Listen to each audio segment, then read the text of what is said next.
Okay, so we're about to wrap up this problem of calculating the blanking pressure and figuring out what tonnage we need for the press to cut out this part. And we've been using this drawing of a part, pretty standard, pretty simple.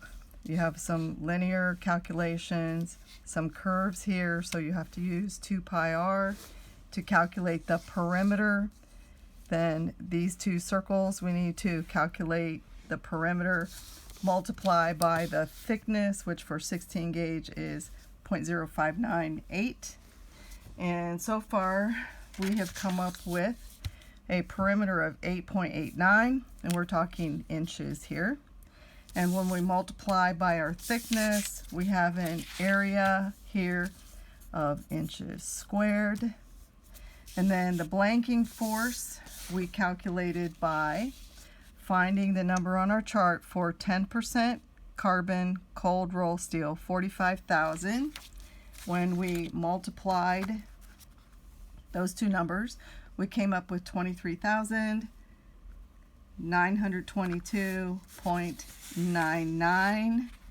And now we need to calculate the tonnage. All right, how many pounds are in a ton? 2,000.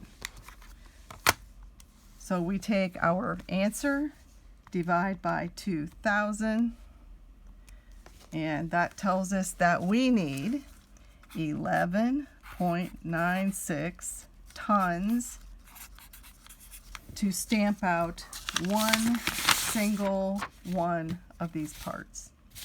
Now there's no such thing as an 11.96 ton press.